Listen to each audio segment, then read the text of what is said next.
Mkutano wa usalama wa Munich nchini Ujerumani umegeuka uwanja wa mapambano ya kauli kali za kidiplomasia baada ya waziri wa mambo ya nje wa Marekani Marco Rubio na mwenzake wa China Wang Yi kutoa hotuba zenye mitazamo kinzani kuhusu mustakabali wa mfumo wa kimataifa, na hii ni TriGen Media.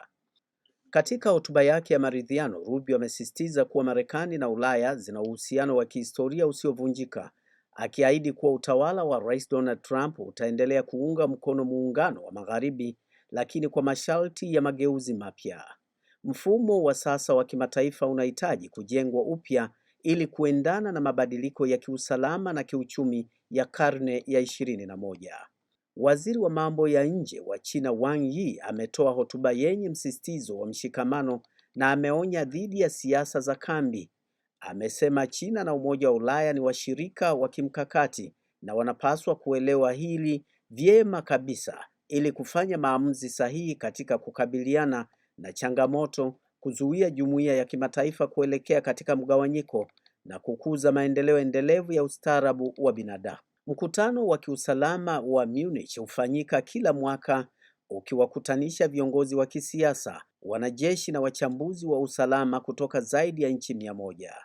Kwa miongo kadhaa sasa, mkutano huu umekuwa kipimo cha mwelekeo wa siasa za kimataifa, hasa katika masuala ya usalama wa Ulaya, uhusiano wa NATO na ushindani wa madola makubwa.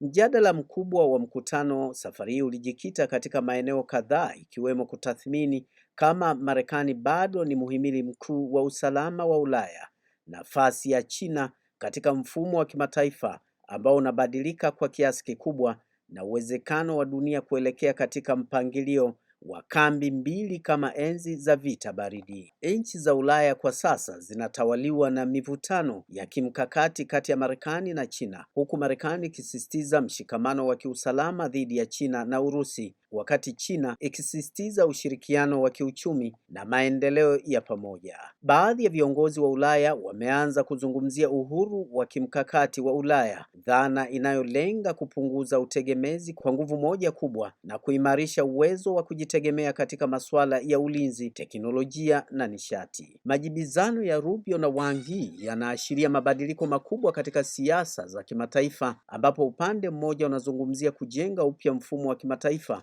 huku upande mwingine ukionya dhidi ya mgawanyiko wa dunia katika kambi hasimu. Kwa wachambuzi wa siasa za kimataifa, hotuba hizi mbili si kauli za kawaida, bali ni ishara ya ushindani mpana wa kiitikadi, kiusalama na kiuchumi kati ya Marekani na China, ushindani ambao unaweza kuathiri mustakabali wa Ulaya, Asia na dunia kwa ujumla.